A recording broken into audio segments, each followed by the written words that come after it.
Outsiders. I'm Lewis. That over there is Tolkien, and you have found the Scripturient Society. Almost forgot the name of the podcast for a second. This is the Scripturient Society. Welcome. You're at the Welcome. Scripturient Society. If you didn't catch that, it's the Yeah, Scripturient Society. And we're so glad to have you here.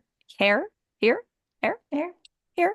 Words. That over there is Carissa Harlow, aka Lewis, and I'm Ash O'Rourke, aka Tolkien. And it's been a hot minute since we did this, which could account for um both Forgetting Carissa's words. forgetting the name of the podcast and mine forgetting how to speak at all Yeah, whatsoever. So you're it's welcome. been a long time. Oh, a mysterious phone call from a area code I don't recognize. They can leave a message. Do people still leave messages?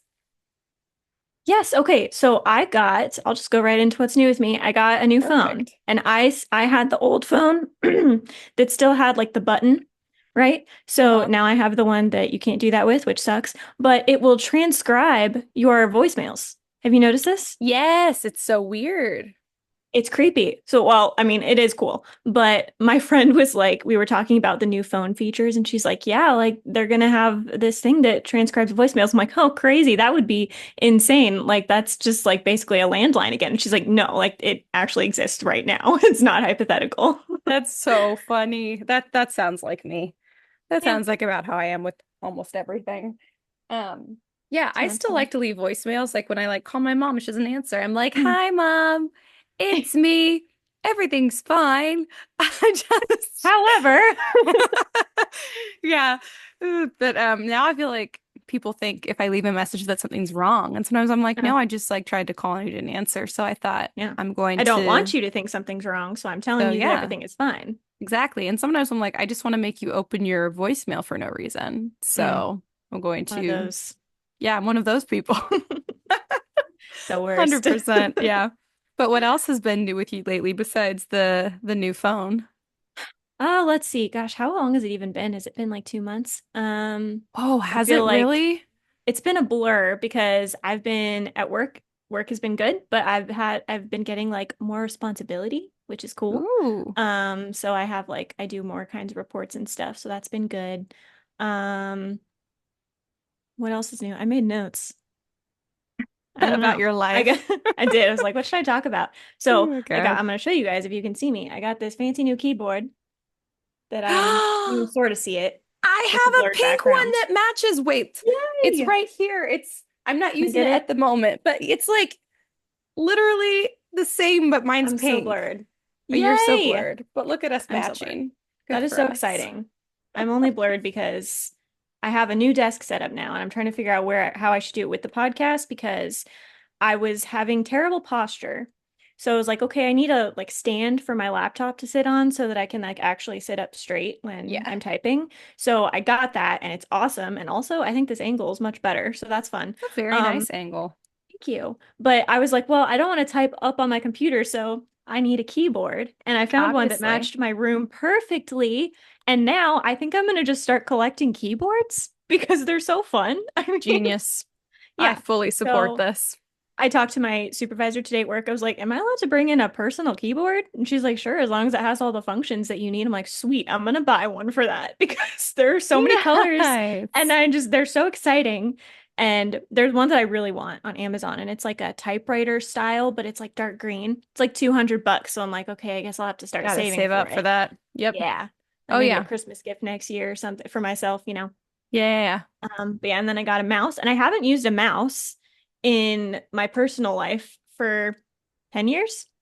That is so So, weird. I love yeah, using a mouse. I I hated hate it using the before. little trackpad. I love the trackpad, but then I've had to use a mouse at work, and I've gotten kind of used to it. And so now I'm like, sweet. And I do the reverse scroll because the trackpad does the opposite scroll that a mouse usually Uh-huh. does. So now I'm reversed. So every time someone tries to use my computer, it's like a built-in failsafe. They like can't scroll right away. So I have time to get there. Oh my gosh, that's so funny. I Yeah. wonder if your preference for trackpads is because of your tiny pinkies. And here's why I suggest this. Because the reason I hate using the trackpad is because inevitably part of my hand or finger will touch the trackpad and then my mouse has jumped somewhere Oh, else and it makes me so frustrated. So I don't yeah. know, maybe your cute little pinkies don't touch the trackpad as much. I don't know. I mean, yeah, I could see how that would be a thing. That might be it. I don't know. Me just Who trying to knows? understand why someone would enjoy using trackpads. I know that's the craziness. Remember Um, those old laptops that had like a little like rubber button in the middle of the keyboard and you would use that as a yeah. mouse? Yes. That felt like a game. Yep. A lot about old technology felt like a game. Oh It yeah. was like, let's figure out how to use this for the first time ever in humanity. Yeah, exactly. It was so good. I don't know if I liked the fact that I had that on a laptop, that little button, as well as a trackpad, and of Hmm. the ability to connect a mouse. So it was Yeah. like of all of these three options, it's like how efficient do I want to be? Yeah. Very efficient, sort of efficient, or just playing a game with a very ineffective little mouse button thing. All the options. Yep. Yep. Yep. So yeah, the keyboard was exciting.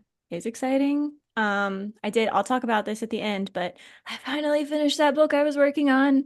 So that was also part of probably why we didn't record for a while. Um, Feel it, yeah. but it's the beast is done for now.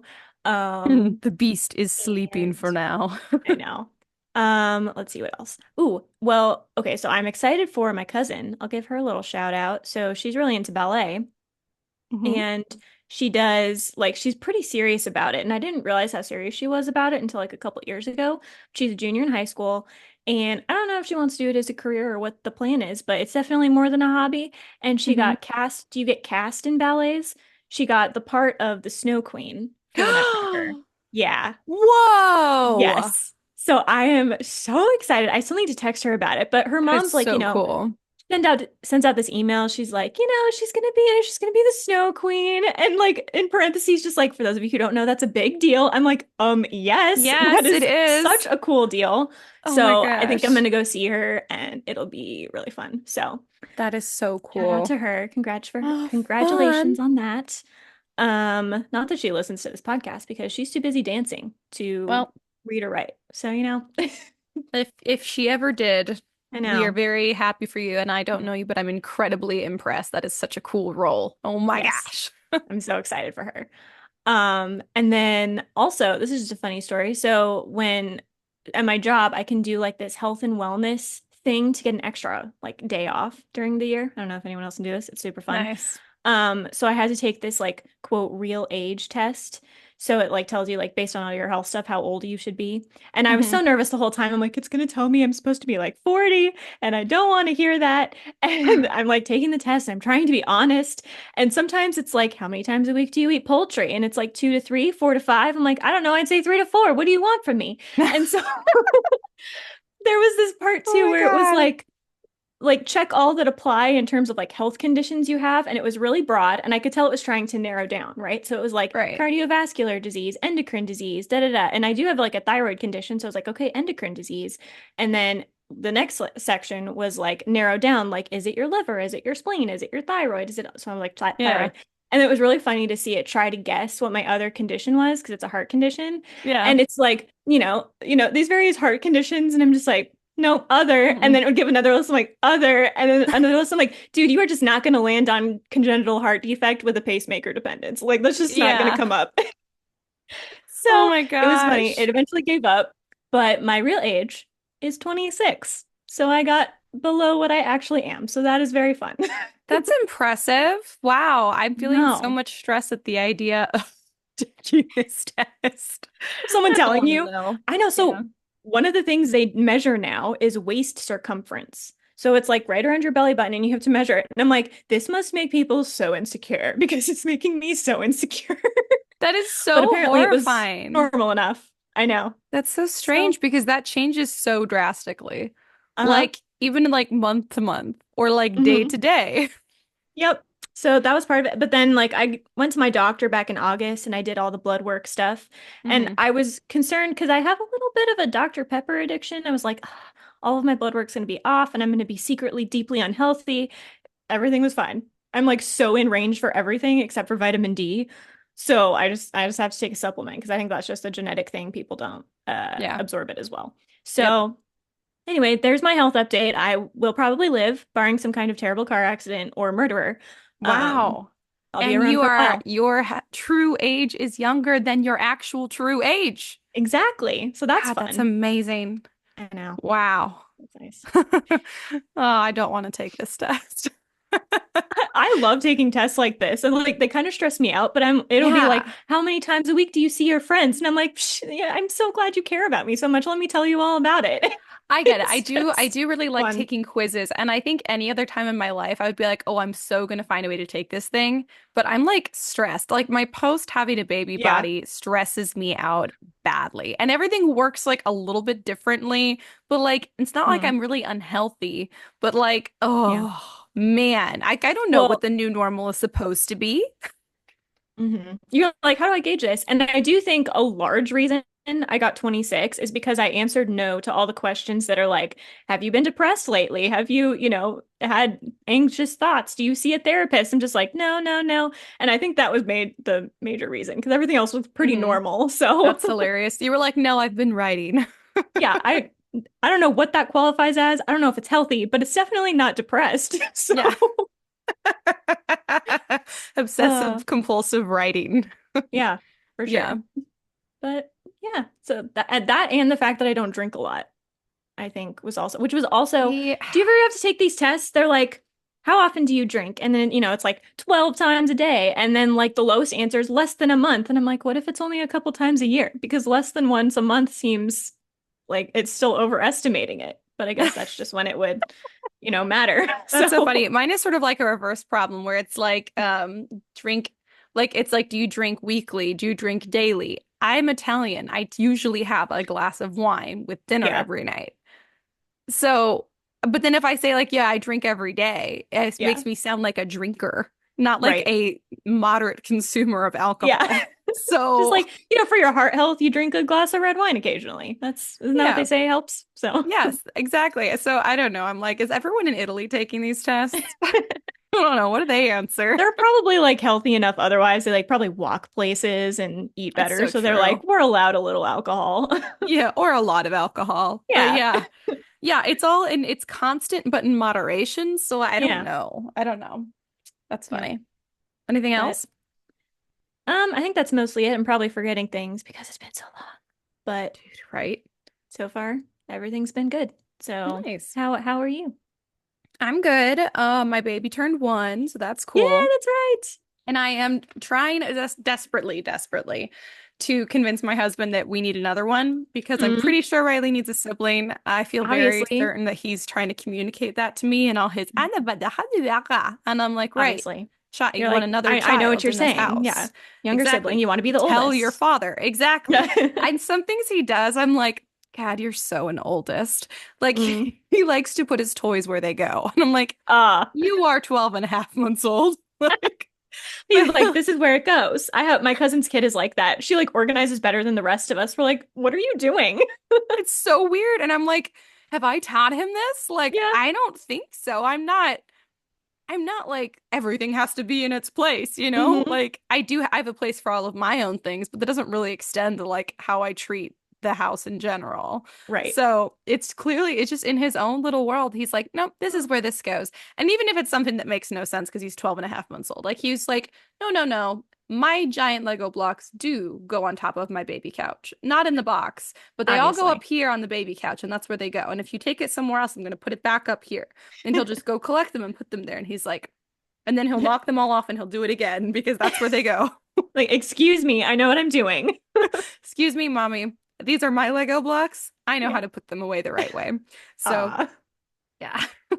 So that's been I love it. delightful. It's so fun to watch like a little, just like, little human just keep Mm. turning into even more Oh. recognizable of a little human. Like he was just like using something to help like stand up right like next to Javi and watching him drink chocolate milk because anything that we consume, Riley's like, I cannot wait to consume that too. One And day that will so be me. exactly. So, and he does get to try most things, and we still haven't like given him anything that seems to be too spicy for him. It's weird. He'll like cry to try Hmm. something. I'm like, that's spicy, dude. You're not gonna like it. So we let him have like a little taste, and he's like, and that's the only reaction. And then he just wants more. So Me. he's just an eating machine, basically. Yeah. Like, give me all of it. Yep. And then Mm. we have finally started the process of building our house, which is Yay. amazing. We have, and by that I mean we've paid the contractors for the permitting phase, but permitting takes time.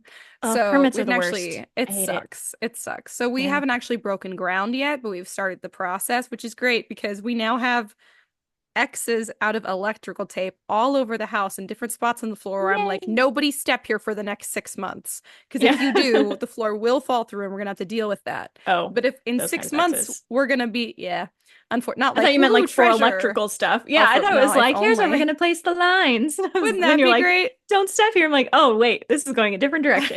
Continue. This is not going where I thought it was. Yeah.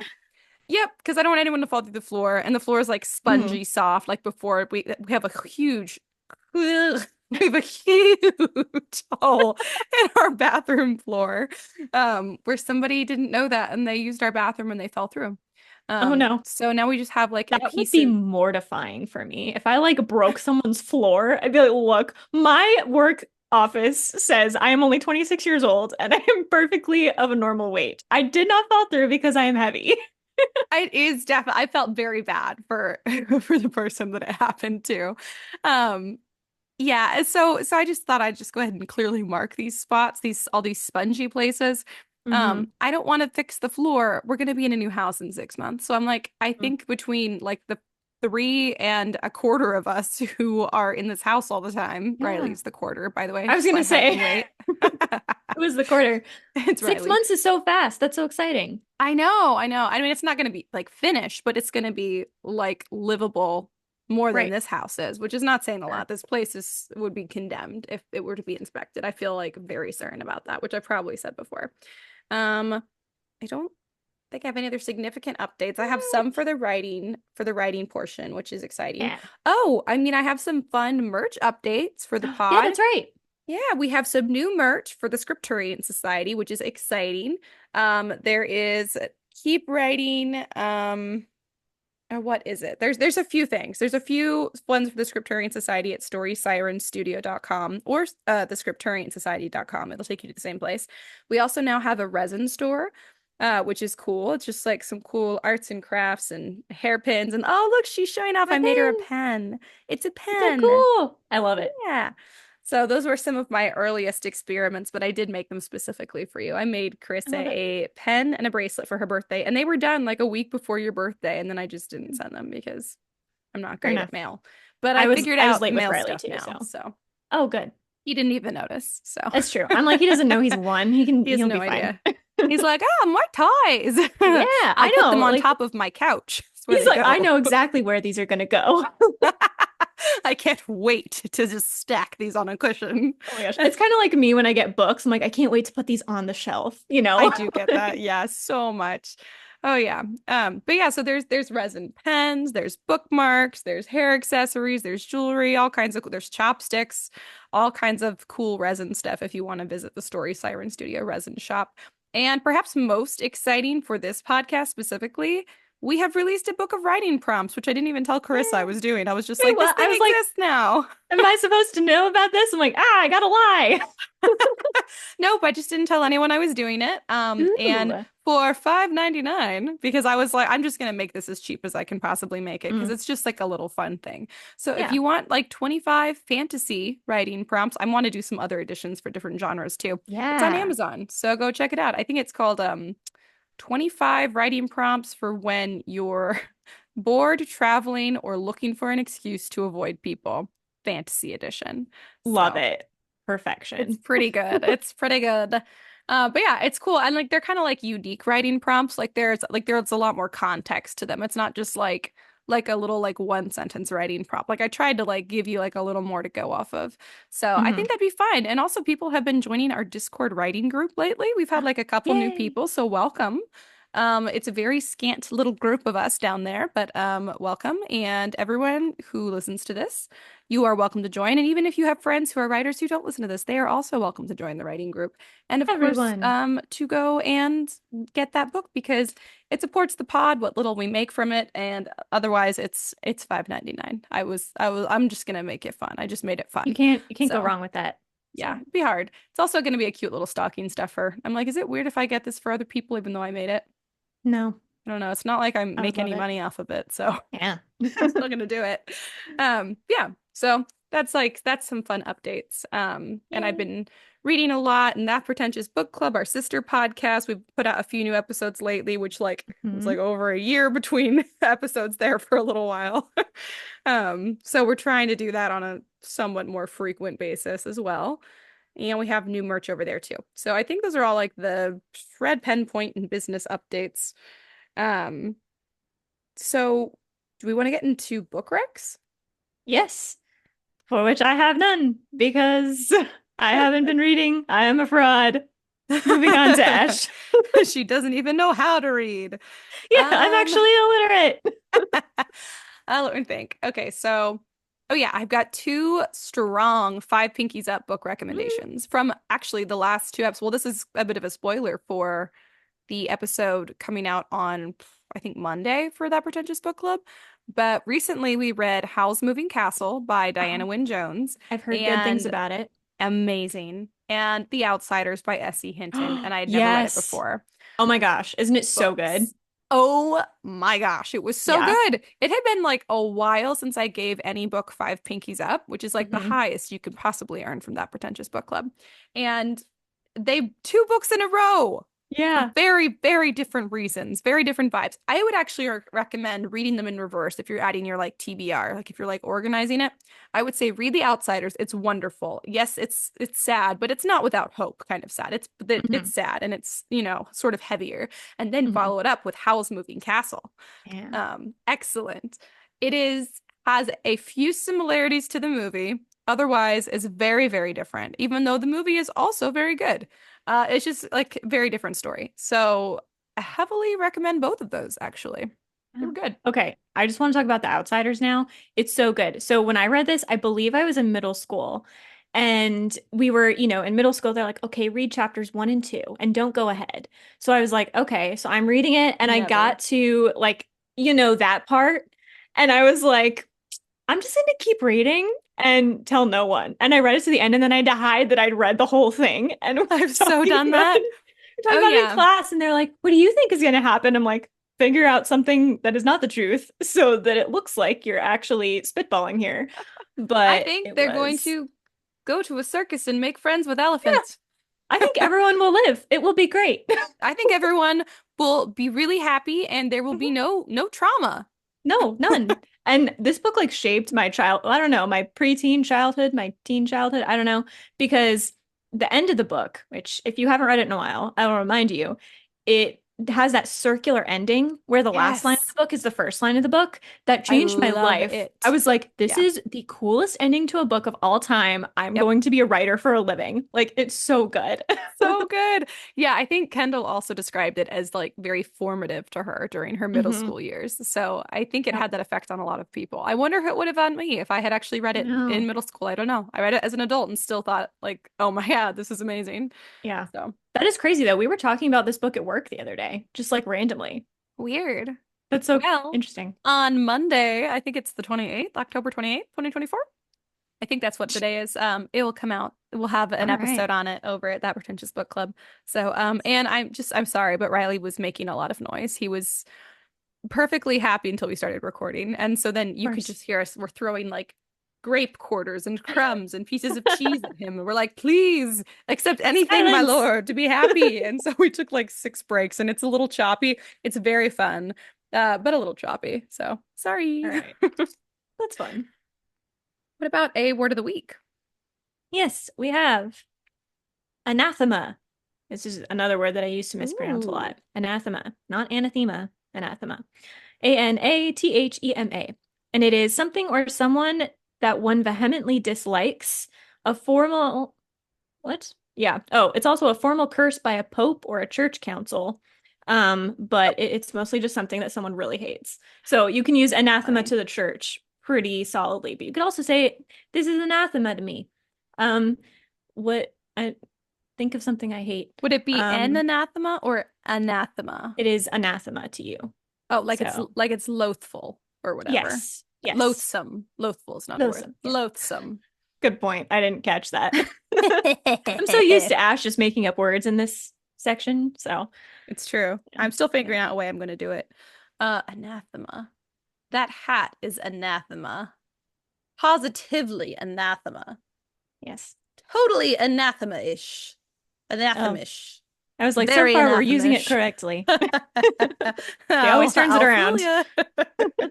Flora, I am Flora's anathema. I am the embodiment of all things anathemic. Anathema. Ah, there we go. The mispronunciation too. Yeah, there you go. Woo! To my cat Flora. Yep. Yes. I know. Excellent. Wow. I can't think of anything I hate, which is weird because I actually hate a lot of things. For an example here. It is an anathema to you how I pronounce words. Yes. My mispronunciation of words is Anathema. anathema to you. Yep. It's an Correct. anath it's an anemone. Ah, It's an yes. anemone. Woo! Oh Okay, I gosh. have this guy at work. His whole thing is that he doesn't get pop culture references because he's just not involved in pop culture. So Oh he my God, doesn't know that's any our of the thing Disney too. movies. Oh no, that's even more. We have like a Lilo and Stitch quote going around. He's like, is this from something? And we're like, dude, what is wrong with you? Listen, if Karissa knows it, if I Ash know. knows it, there's no reason So he shouldn't. I mean, that quote is from Finding Nemo, not Lilo and Stitch. I want everyone to know Mhm. I know that. I'm just saying. She's like, I'm not an idiot. Yeah. I know my Disney movies from the early 2000s, okay? Excuse you guys. Yeah. Oh God, that's Uh, amazing. yeah, Well, is there anything else you want anathema. to share about that, or do you want to get into the theme of our episode? Um, that's all for me. That's all for That's all, now, folks. folks. All right. So our theme for today, would you like to describe it? Yeah. Yes, we're going to be talking about plot conveniences or like how else did I describe it? Conveniences of plot. I feel like I phrased it in the text message like two ways that were really It unnecessary. felt like I Um was reading a mirror of the first sentence. And I don't I remember said, it specifically. how about plot conveniences slash convenience plot devices? Couldn't pick Yeah, one. yep, that's correct. So plot devices that are for convenience. Yep. Um, so should I start with examples? By the way, I'm using my fun notebook that I got. Oh, It's all fancy, the lined pages, like and a I got pretty it as a owl. Secret Santa gift in college. That And makes I'm now finally sense. using it. I feel I like think that it was your was owl spring. era. I mean, I know you Yeah. probably still All love eras are my owls, owls. but Yes. yeah. I feel like you got a But lot of owl stuff in college because I was just, yeah. everyone was like, what is Crystal like? I was like, owls? Owls? Correct. So yeah, I have the great notebook now. But should I start with examples of like I can't tell if you guys know what I mean when I say plot conveniences. Ash, what did you think of when I said it? You know, convenient things in the plot. I'm just kidding. Like, How many ways things can we that phrase this? using the same three words. Yeah.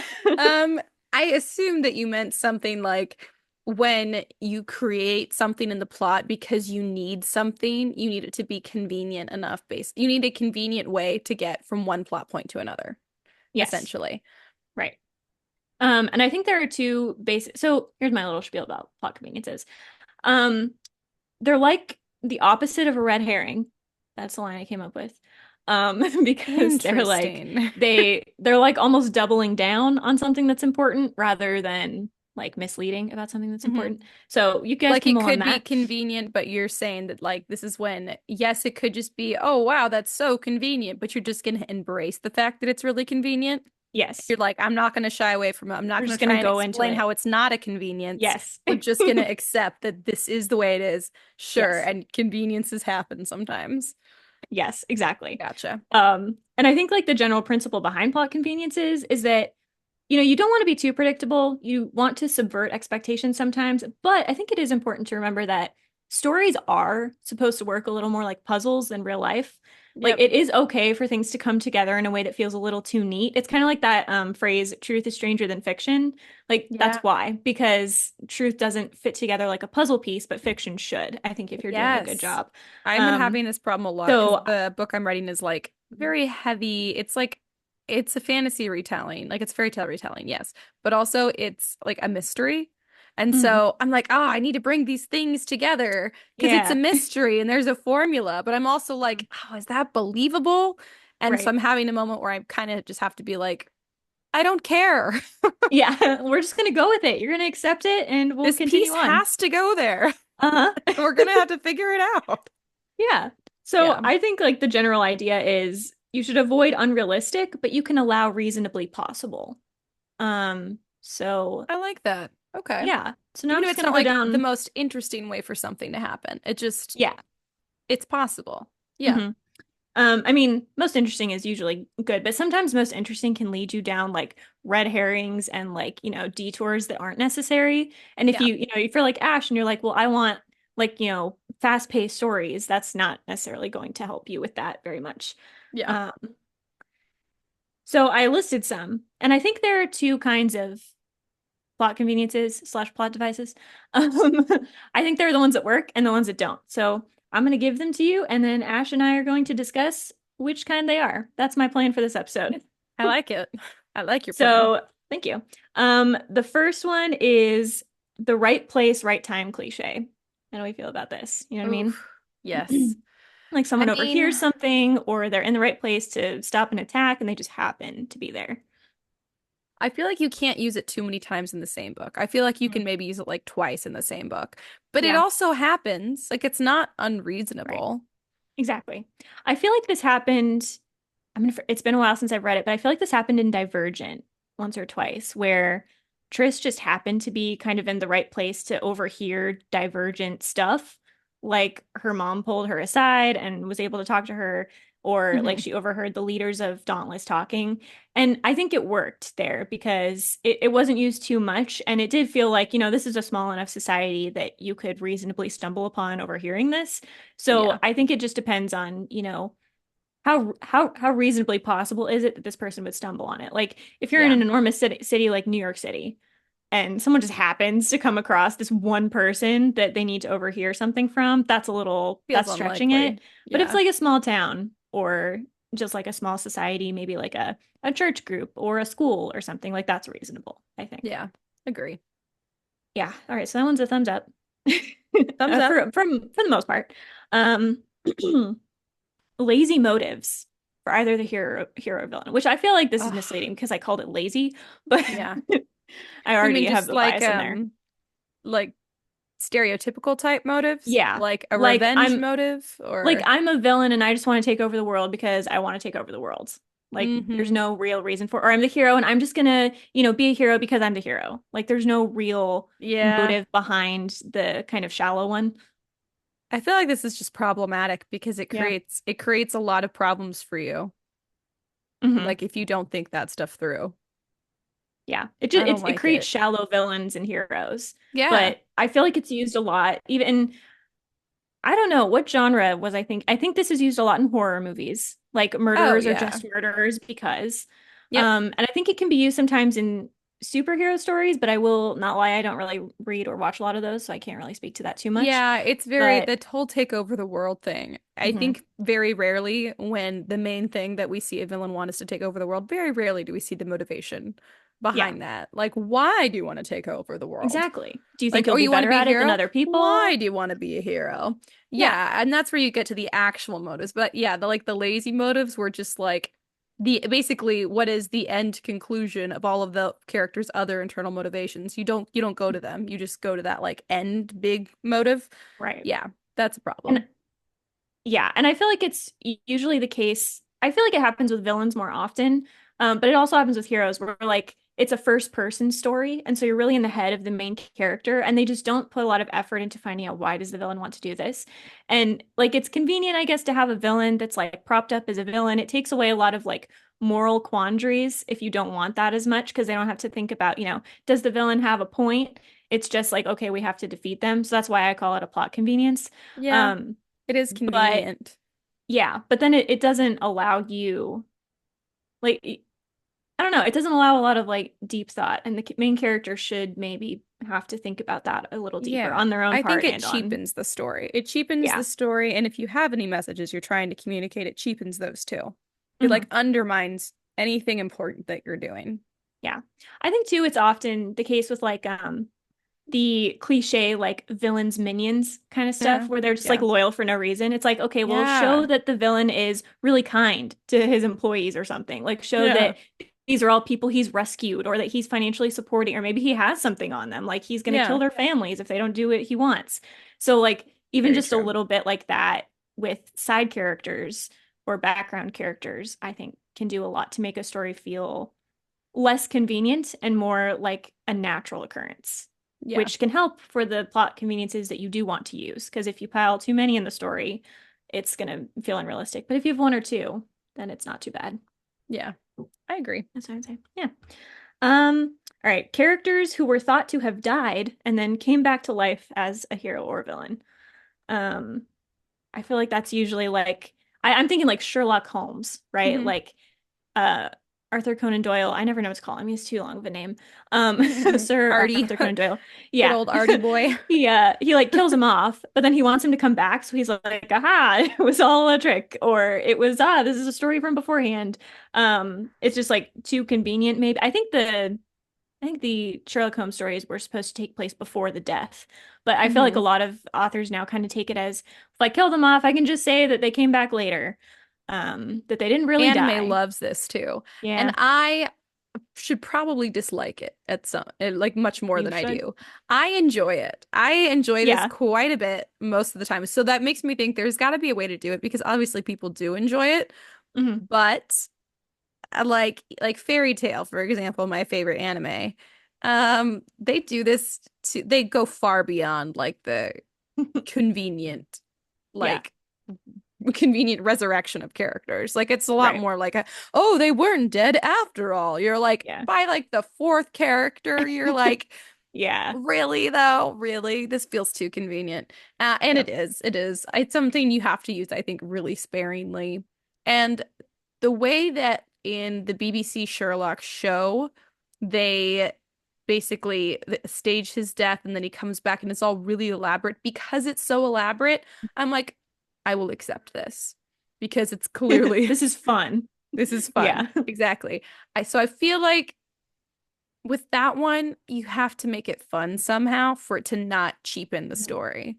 Otherwise, I guess Yeah. know your audience. Like anime, they clearly do. They're like, they're not going to want to cry about this. We'll bring them back. Yeah. Well, Yeah. and it is like just broadly speaking across stories, it's convenient that it's always like the characters that will cause like the most damage or the most gain. It's never like the minion who just like happens Hmm. to not be dead the whole time. Yep. Um, so I think in Gone, is it Michael Grant? Is that Yep. the author? So one of the characters, I think it's Drake, right? He like dies like two Oh or three times God. and then keeps coming Yeah. back. And there is an in-world explanation for it, but I think it's the kind of thing that you only want to do it occasionally, like maybe Yeah. once per story. I think it really works in Lord of the Rings when Yeah. Gandalf comes back. It's kind of a classic I example. feel like it's Um, definitely like a once per series thing. I don't yeah. think it's like a once per book thing. It's maybe a once per series thing. And if you're writing multiple series, it I don't know. I don't know if it's something that you Just use should it get to pull sparingly. off like in more Yeah. than one series. It seems hard to pull off as well. It Hmm. feels like maybe at that point you're just using it because it's convenient. If you just Yeah. because it's such like a rare trope to do well, it feels like if you're using it in more than one series you're writing, like that it must have just been out of convenience. But I guess if Hmm. you pull it off really well, that's fine. I Yeah. just have a hard time seeing it pulled off more than once in a series. Yeah. And I feel like like again, it needs in-world explanation, but Hmm. also just maybe like make it if you're going to use it more than once, make it the characters that aren't super convenient to avoid Yeah. that like stigma, I guess. Like make it the minion and then he becomes the villain or Yeah. something. Like you thought they were And all dead like and this guy you didn't expect, you didn't care about beforehand. yeah, and bury the explanation beforehand, before the Mm, character dies and or is unexpectedly resurrected. Don't be like, "Oh, they're back. Here's yeah. how that's possible." Like Right. that's what Like makes it feel convenient. yes, like you Yeah. just made it up. Yeah, it is like I feel like it happens sometimes in I feel like it happens in TV shows a lot. where people get upset at a Hmm. character death and they're like, ah, we gotta fix this. I guess they weren't really dead the whole time. Agents of And S.H.I.E.L.D. As much as yeah. I love Agents of S.H.I.E.L.D., they do this like crazy. A character dies, Mhm. and then I guess they decide that the viewers want that character back. And so they just bring the character back in some unexpected way. We're all shocked, and then they explain over the next like 3 episodes how it's possible. And it's Right. so obviously just convenient to bring them Mhm. back. It's so such a cheap way of story, as much as I love Agents of S.H.I.E.L.D. Such a cheap like way of storytelling. So like when it happened after like the first time I was like, oh, like it took me out of the story because I was like, Mhm. seriously? Again? No way. Yeah. But if it's something where like you bury the possibility that there is an Mhm. in-world explanation for resurrection or someone not actually being dead or whatever it's going to Yep. be, and then you bury the lead and then you bring them back and then the reader goes, "Oh my gosh, that's right. I totally forgot that was a possibility." Yeah, That's the way to do it. for And then sure. you know you're not using it out of convenience because it is not convenient to have to go back and figure out how you're going to bury the lead. True. True. Yeah, you as the writer can do it to yourself, but don't do Hmm. it to your readers. Yeah, God, please don't. Yeah. All right. Incompetence in professionals like doctors, cops, etc., where suddenly they don't know how to do their jobs. Yeah. I see this a lot with cops and like if it's Hmm. like a crime show and there's like the main character is like a private detective or private Yeah. investigator or a consultant, someone who's Hmm. just not your traditional like police detective. Yep. All of a sudden you're like, well, everybody on the police force is a bumbling idiot. And Yeah. it's They have like, no idea what they're doing. wow, this is a lot of people who are bad at their jobs all in one Yeah. place. Like, I know. Like this is sort of like what Psych does, and I love hmm. Psych. But the thing about Psych that I think it does well is that it's not necessarily that everyone else is incompetent, it's that they have different skill sets. So it's like, Yes. Laster has a skill set, Juliet has her skill set, etc. Hmm. And so then Sean and Gus can come in with their extra additional skill sets. So I think that's probably Yes. where it works best. Yep, But I I agree. generally don't love this one because it's it's just like, generally speaking, doctors know what they're doing. You're not going to have some rando from the observation room being like, "Wait, you're going to kill him," and then it like works. And then they save This is him. true. You're not going to have cops that like broadly speaking don't know how to do their jobs or like Yeah. don't know how to fire their guns or don't know how to properly clear a room, so that the Yeah. bad guy can come out from nowhere. Yeah. Um, and I think you can extrapolate it to something like fantasy or sci-fi where like people working the computers should know how to work the computers. It's weird that like a 15-year-old can do a better job than all of the adults. Um, Yeah, that's very, very true. That's a good point. so, but I Because think you there's can, also like comparative skill set. It's like, yeah, I guess this is related. It can be used in conjunction or can be its own like plot device of convenience. But like a child or a kid or someone who's just discovered a brand new ability being really good at it, all of a yeah. sudden, you're like, You're like, no effort? Really? feels inconvenient. Like I Mhm. no matter how smart your child is, they're not just gonna wake up and suddenly be like, I'm amazing at hacking things, Yeah, you know? exactly. Or They have to like, oh, I learn. woke up with the ability to phase through walls. I Mhm. am so good at this thing that I just Yeah, learned that I can do. Like exactly. Riley has not even figured out fully that he's capable of walking. He's Yeah. he's understands the concept of standing, and we've still been working on that for a good month and a half, and we still fall on our butt most of the time. Um, So it takes time. mhm. Yeah. So I'm again, if you can balance it out with like, here's just a different skill set or here's a different way of thinking about things. I have, I'll tell you guys this. So in my main series, one of the reasons that my main character is like really good at seeing things other people can't is because it takes place in a really isolated country and she has a totally different perspective on the world that she can kind of bring to different areas of study and different Yeah. kinds of like moral issues. So it's like it makes sense that people in a certain culture wouldn't necessarily have thought about things the way someone from another culture would have. So it's a Yeah. different perspective, not just random incompetence on the side of everyone else. Yeah. So I think that's better. But I um, agree. yeah. All right. Another plot convenience. Momentary out of character behavior. I hate this one. Oh, yeah, I agree. I think it's like, this is the truth is stranger than fiction idea, right? Like sometimes people act out of character. Sometimes I say things and people are like, wow, that doesn't feel like something you would say.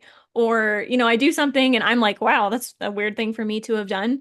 but I do it because like I'm a real person and sometimes I just act out of character. But your Yeah. characters in the story should feel a little more like puzzle pieces. They can be layered, but they should have character traits that are pretty consistent across the Yeah. board. And it's just going to feel unbelievable, even if it's not, especially if it's really plot relevant that they just randomly make this out of character mistake or non-mistake. What is the opposite of mistake? Choice? I don't know. Anyway, you know what I mean. Yeah. A good I choice. I think this happens a lot with mm, Akatar is coming to mind, and I Uh, want to phrase this correctly because it doesn't just apply to Akatar. But mhm, like, for example, somebody like Farah, the main character, who's like fiercely independent. She's gonna fight everybody. She's like wants to be like, on her own and blah blah blah. mhm, So obviously spoilers for Akatar. She is basically like taken hostage and has to go stay. This is the Beauty and the Beast sort of mhm. story. And she just like really quickly gets over it and is Yeah, happy about being there and it falls in love. And I'm yeah, just like, this is not Belle and the Beast. Okay, this is yeah. not like a person who's like very understanding and able to see past the exterior to the person within, which is the story of Beauty and the Beast typically. Like Mhm, that's what she brought uniquely to the situation that she had. right. But in ACOTAR and in many other books that have done the like falling in love with the villain thing, which I am wearing an enemies to lovers sweatshirt that Carissa gave Nice. me. Yeah. Um, so there's definitely a way that you have to do it. But when the character falls in love with the enemy or the captor or whatever, and they do so by totally behaving out of character, Hmm. no, I hate Yeah, it. it's I'll weird. never not hate it. I hate it.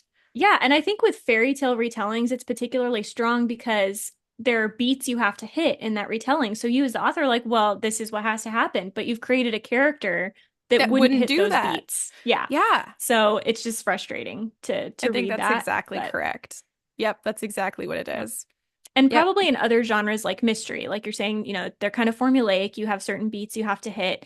Yeah. If you create the wrong sort of character, you're going to end up forcing them into situations where there's no good option. They either make a choice that's frustrating and stupid, or they make a choice that's out of character and no one's Yeah, happy. exactly. So, It is so true. And I think that's where if you're planning something that has like a formula, or if you're someone who really closely follows an outline, or you're doing a retelling and there will be beats that you have to like keep in time with, mhm. like it takes a little bit more thought, honestly, about your character. Because usually when I write, the characters like grow into themselves while I'm writing. Yeah, they And then when form I as go you back go. and exactly. And then when I Mhm. go back and I'm editing, I make it clear that that's who they were the whole time, Mhm. right? It's a lot more difficult because who the main character is in my retelling and how she is as a person impacts how she gets from point A to point B to point C, and she has to get to those points. Right. So you have to like really think about it in advance because there's certain Mhm. ways I'm like, I could get from point B to point C by making her do this, but that's not who she is. So Exactly. I have it to go would a feel roundabout way. wrong. Yeah. Yeah, exactly. This is a point when I think it would be, unlike what else were we talking about? Right place, right time, where you do Mhm. want to go maybe the longer route because out of Yeah. character moments are way more frustrating than just like, oh, they happened to overhear this. Hmm. So I think that's Completely true. agree. Absolutely. Yeah. All right. And then next one is phone communication or other communication cutting in and fading out for just the right amount of information. This one I think is hit or miss. I like Sure. it. I'm okay with it. Yeah. I can see it Where being hit or it's like miss. staticky and yeah, Yeah. it's, where you think like someone's dead and it turns out like, no, we were saying they weren't dead. You just missed the negative. It's like, okay, well, Yeah, okay, that one feels a little convenient. I think it's yeah. definitely, it depends on like the purpose. And like Hmm. if it's like, oh, we cut out so we heard something bad, but the truth is something good, that feels convenient. If it's something Hmm. like, oh, what we heard sounds neutral or it sounds positive, and then you find out that it's negative, or you find out that there was like a lot of confusion, I like Hmm. that. I definitely Yeah. don't like it to be like, oh no, we thought the world was ending, but actually everything's fine. Yeah. That's upsetting. Well, especially like in that situation, it could be tragic, right? Like someone feels like, okay, things are not going the way they need to, and now I need to do something. The example coming to mind is The Mist. Have you seen this movie? I don't remember what year it's from, I but don't it's believe like so. I'm gonna spoil the ending for you guys. Basically, there are these terrible monsters in the mist. So this guy shoots everyone in the car with him, including his child, and then he runs out of bullets. So he gets out of the car, and then the military shows up and like saves Yes, I them. have seen this. Yeah. Oh my God, it's so And it's just so upsetting. horrifying. And so it's kind of like it's not like phone communication, but the communication is off just enough to where something seems so much worse than it is. So you make this terrible choice. And I Mm, think that's good because I think that's actually like a thematically really interesting, like making yeah. decisions without enough information. Yep. But I think if it goes the other way, it's just too convenient. Does that make Yeah. sense? I Is that the completely direction agree. you said, or did I That's just say the opposite exactly. of what you No, no, said? you said the Okay. same direction. Yeah. Okay. We only want I bad think another, surprises, not good surprises. yeah, exactly. Only tragedy. Um, I think another example of this is Gallivant, right? Do you guys watch season two where they're talking on, it's not a phone, but it's like that little thing they can communicate over and Hmm. The little he keeps orb. cutting out. So yeah, so it sounds like he's insulting her. And she's like, "But I Yes. thought we were in love," and all that kind of stuff. So he Yeah. thinks they're good. And she's like, "Fine, I'll show him." Like, Yeah. I think Oh it my works in God. comedy In because it's comedy, supposed to be yeah. ridiculous. In Um, comedy, miscommunication is like bread and butter. yes, it's good. Oh man. Uh, so yeah, that one's I think a hit or miss. So it can go tragic or comedic. Maybe not so much in the middle. Maybe that's what this one No, it is. feels like it's pretty drastic. Yeah, Because if the results of a miscommunication aren't drastic, it's like, why bother? Why? true. Yeah, Unless it's if a it's red easily herring. solvable. Ah, Yeah. true. Yes, we can combine the two. Hmm. So, yeah, I just think it's annoying when it's like, here's exactly the amount of information you needed at this time. It's like, okay, but what are the odds of that? And like, I don't buy it. if like the one thing that's left out is like the name of the spy or the name of the person you need to watch out for, but you get all the other Oh yeah. information. It's like, I don't know. I feel like that's a little too much for me. Maybe if it's the only plot convenience in the whole book, Yeah, but otherwise I that's don't true. love it. I So, agree. To be used very sparingly and with great mhm, intention. yeah. Along that line, the next one is secret villains accidentally slipping up and letting their identity show. So, like, you got a spy, and then they say something, and then right at the climax, the main character's like, aha, I know who it is because of something they said. Oh, that's true. Yeah. It took me a second to like think of like an example Yeah. of that. But yeah. Yeah, that does happen. I don't like that. Yeah. Not that your I, villains don't make mistakes, but whenever a villain makes a mhm, mistake, it feels too convenient. It feels like it's right. just making things easy for the Well, yeah, hero. especially if it's like a villain that's like super intelligent, super smart, like has a plan, has been working on it forever. Like think about like Kaz Brekker. I know he's not like he's not a traditional villain because we all love him, but he's like if he slipped up and just like randomly let something slide with no reason, you'd be like, "No, Kaz, that's not what you would do. No, That's I just would be trying to create like, conflict." it's got to be a red herring. He's trying to make them Exactly. think that they know something about Exactly. him, but it's not real. You Yes. know? Doesn't he Yeah, do that at one point? He like I'm pretends to be in sure. danger. So like I like those where someone Yeah. that's really competent pretends to be in danger, pretends to have been caught, but I don't Pretends to like it have if they made a actually have. mistake. Yeah, Yes. I agree. Yeah. It just makes it too easy. And I think Yeah. it's really entertaining when it's fake because you as the reader can be kind of like, "Oh man, no, you shouldn't have slipped up this way. What's wrong with you?" And you can Yeah. kind of see it coming, but you're not really quite sure. And so I think that level of tension is really good because it's Yeah. not like horrifying, but it's not you're not Yeah. sure. Or they can like quote unquote slip up, and as the reader, you can be like, wait, I know that's not true, but you can see how the other Mhm. characters think that it is true. And so Yes. there's so much like fun stuff you can play with. But if the Dramatic villain irony. actually messes up and then it just ends up being that they actually did just mess up and now everything's easier, it's like, well, I expected there to be more to that, and there wasn't, and that was Yeah, disappointing. exactly. I'm trying to think of a specific example of this because I know I've seen it before, but it's like Mortal Instruments, City of Bones keeps coming up, and I can't remember how Valentine revealed who he was. I'm I pretty don't sure think that that was a this mess happened up, in but Tiger's Curse as well. Oh, yes, it yeah. did. Yes, it did. Very You're much like, ah, so. let me think. Yes. Yes, this happened, I think, like at least like once a book with the main villain. Yeah.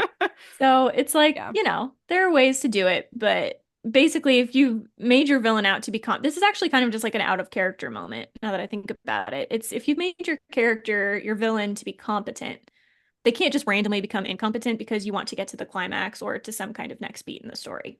Yep. Very true. So, yep. All right, next one is extreme survival capabilities on the side of a character, which we sort of talked about in a previous episode on like what can your character survive. All right, like how I much thought I'd blood put can it you here. actually lose? How much time outside does it take to freeze to death? Hmm. And I feel like my conclusion there, well, our conclusion, but I just Less remember than saying you it. think. Definitely less than every action hero in every movie ever Yes. or And it's book. always like so convenient that it's the main character or the villain who is the one who has these astronomical capabilities, right? Like, yes, Yeah. you could be at the extreme, but occasionally the minion should be the one at the extreme. Occasionally the Yeah. main character should just have normal limits. So Yeah. it's one of those, and I think this is one where it's not so much you as the author, it's like the genre as a whole. Because if people are reading a lot of books in the genre, that's going to get old really quick. Um, Yeah. so I would Yeah. I say think that's true. err on the side of the Yeah. middle blood loss, middle freezing capacity, etc. I think it's true. I think people do that. And I've done it because you want like the situation to seem more dramatic than it is, and Hmm. you want the characters to be able to have reactions that feel dramatic enough to suit the level of danger. You don't want them to seem like they're over dramatic. So instead, we go for way under dramatic responses Yeah, to way over dramatic injuries. And right.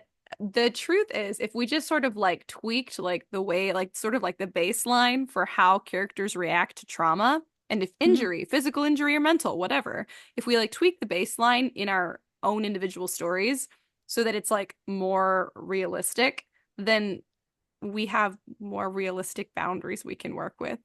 So you can do like a character loses a normal amount of blood to lose before you feel really awful and or die, and your Hmm. character can then respond appropriately instead of being like, Right. 2 gallons of blood, let's keep pumping. Yeah, We're I can keep fine. going. I'm gonna get up and swing this sword. Yeah, Like, exactly. And yeah. I think people do often like underestimate how much or overestimate the like damage a body can take, right? Like, I Hmm. don't know, over and under in various places, which is why you guys Yeah. should go listen to that episode, whose Yep. title I cannot remember, but you will find if you look. I feel like Um, it has something to do with blood loss, but I could be wrong. We just talked a lot Probably. about blood. Carissa was Yeah. just like, I really want to talk about blood today. And I I was think like, all blood loss right. is fascinating. That's all I'm saying, okay? But um when you're like, you know, dealing with blood loss or freezing or whatever, I think we have this idea that people can survive a lot more than they can and that it's not serious until you hit a certain degree. But like people, even with a small amount of blood loss or a little bit of hypothermia, like that's really dangerous. And Yeah. so I think we feel like we have to go to that extreme edge. But like Yeah. really being in the middle is still very serious. And your characters around that injured character can be very concerned and Yeah. not be overreacting. And a lot of it So, has to do with like how quickly you can get to care because people can survive a lot if there's like an ambulance right there that mhm, gets to them, and then it could be right. a more minor injury, quote unquote minor, or just basically not as drastic as getting like an arm blown off. Right. And They because just don't get there in time. they just don't get there in time, which is Mhm. tragic in a whole other kind of way.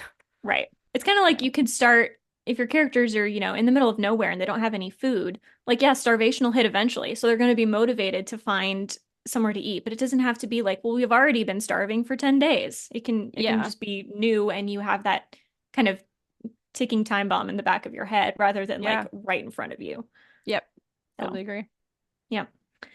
All right. Just the right amount of time or money to get something done.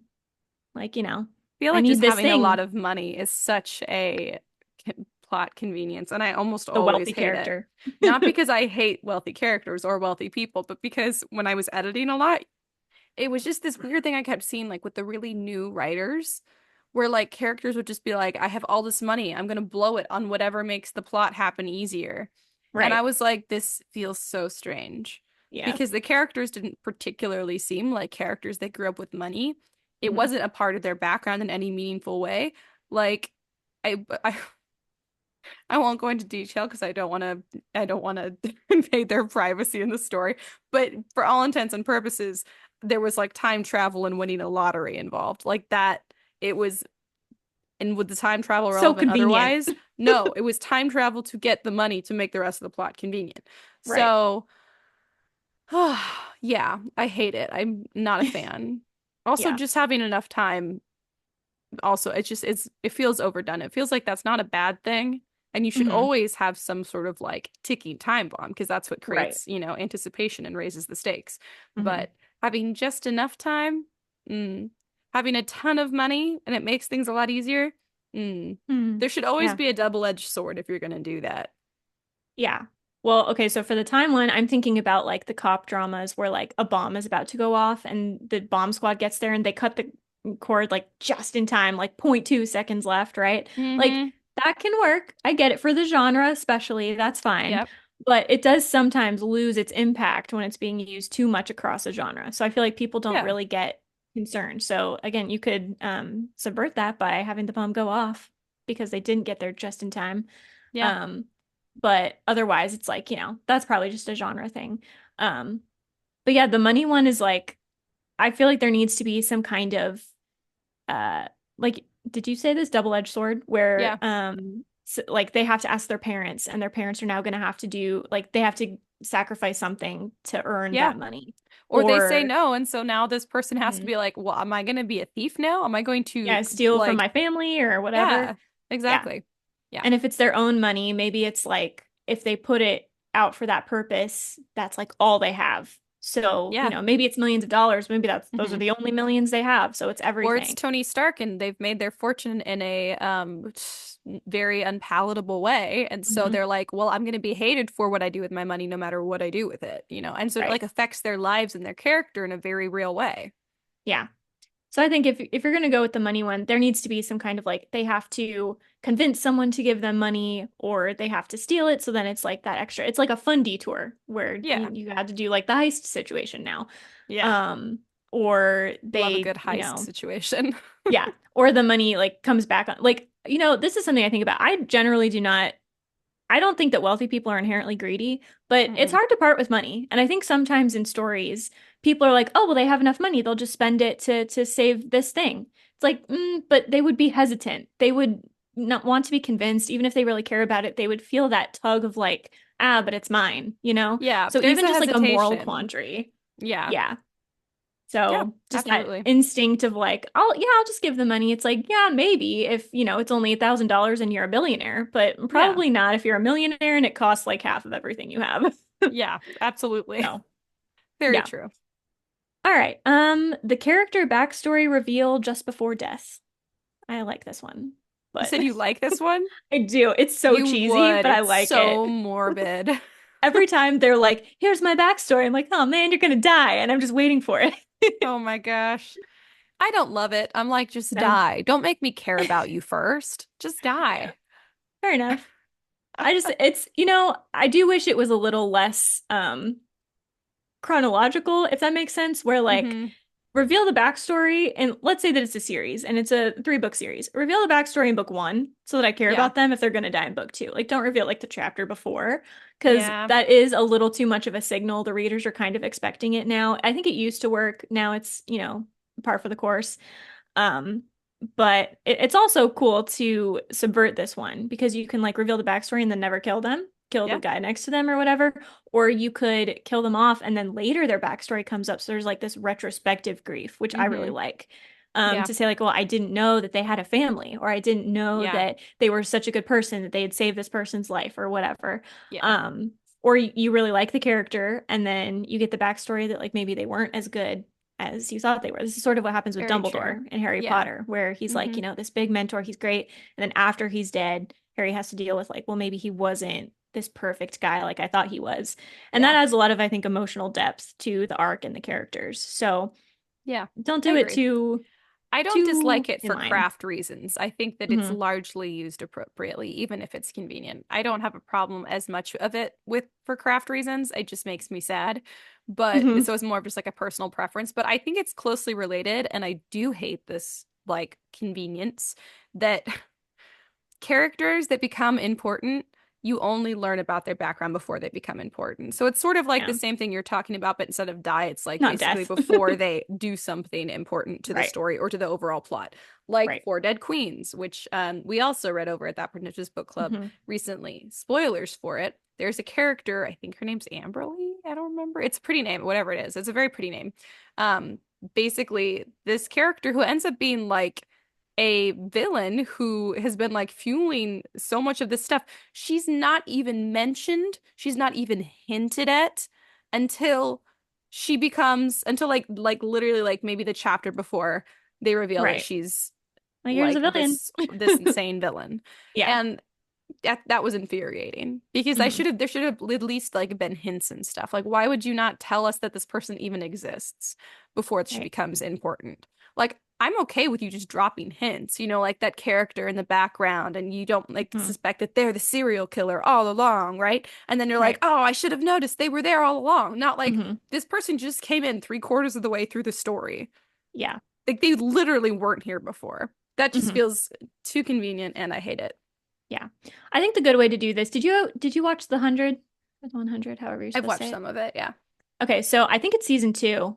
It could be season one. I'm not remembering now, where Lexa is a character, right? The leader of the, they're not the others. That's Lost. What are they called? I only watched like the first two episodes. Okay, you guys know what I'm talking about. The land people that have been there for a while. She's like, when they originally introduce her, she's like the leader. Hmm. She is like this cowering victim in a cage or a prison cell, and someone else is masquerading as the villain, as like the leader, so that she can gauge how everyone's going to react to who they think is in charge. And I Hmm. thought that was so clever because she's always in the background. Yeah. And everyone cares about her. Like she's being mentioned because they're like, oh, we don't like how this person's being treated. Like you should set her free. Like she shouldn't be doing this. And then she turns out to be the villain, but she was always there in the background. And so Yeah. I thought that was a really clever way to kind of reveal the leader, because when you think the leader is this other person, it's kind of a letdown. You're like, oh, okay, like this is, they're just revealing this person to us. But to have that build up to like they were actually a background character, someone you knew was there but weren't really paying attention to the whole time. Yep. I think that's a really good way to do that. And I you agree. can, I mean, I think she reveals that she's actually the leader within like one or two episodes of that even starting. So it's you can do it pretty rapid fire, Yeah. but it feels more natural when there's a little bit of mystery attached to it, I guess, where Yep. it's not just a, well, here's the only person we're mentioning, so they must be the villain. Yep. I Yeah. totally agree. All right. Something the character learns early on, or learns about early on, such as in school, becomes important later. So I actually like this one too. So it's like, they're in class and they're like, here's how magic works. And then later on, it's like, the new character has to learn how to do that magical thing. Yeah. So I think it's a good loophole to exposition. I It's like sort of it. exposition, but it's a Yeah. good way to do it. Unless it's something like incredibly niche and you're like, why would you be learning this in class? It doesn't make Hmm. sense. As long as it makes sense for them to be learning in class, in Yeah. that specific class, in that grade or whatever, I'm Hmm. absolutely fine with it. I love it. Yeah. Even if it's kind of convenient that it's taking place just as Yeah. it becomes an issue. Yeah, I Yeah, think it still works. exactly. Again, puzzle pieces. So like if it's going to happen that semester, it might as well be the day it becomes relevant so that we don't Yep. have to sit through a whole semester as we're reading the Yeah. book. So I real. I do think J.K. Rowling did an excellent job of this in Harry Potter, where it is really convenient the stuff that they learn in their classes. They learn about Hmm. Hermione is basically learning all the stuff they need to get through to the Sorcerer's Stone in that first book. They learn Yeah. about the Chamber of Secrets, but I think within a reasonable time distance between when it's going to become truly relevant for Yeah. their actions. So I think the Harry Potter books are a really good study in how Yeah. to ease your way into that. That was So, like my first thought as well. I was like, ah, yeah. Harry Potter did this great. Mhm. Yeah. Yes. Because, I mean, we're interested as the reader because it's like magic school. So we're like, yeah, tell us more. Then we're Yeah. also kind of learning the building blocks so that we understand the twist later on. So, Yep. yep. Agree. All right. Things being possible, then impossible, and going back and forth as necessary. I don't think so. No, we It's hate like, this. someone can survive blood loss at this degree, but not this degree. And then it's the same blood loss, but a different person can't survive it, which can happen. But I Establish a baseline, people. exactly. It's sort of like I'll use, no, I don't want to use that example. It's not a good example. It's like, let's say that your characters can use telepathy, right? My characters can use telepathy, so this comes to mind. Like, it shouldn't be that only sometimes they can use telepathy, like when you need them to be in communication, but then when Hmm. something big is happening, suddenly they can't talk to each other. Yeah. There needs This to be a happens a reason. lot. Yeah. When you need like Mhm. a logistical reason that like suddenly people who should be able to be in contact or should be able to do something, you're like, oh, but if they could do that, then how would they get to this situation? Right. It's very common. I've definitely done it, especially when I was Yeah. like writing earlier. Hmm. I'm sure I still do it occasionally, like an accident, but like it's Right. so Ugh, it's horrible. It's like one of the Hmm. first things I feel like that jumps out at you when you're rereading something that you've written.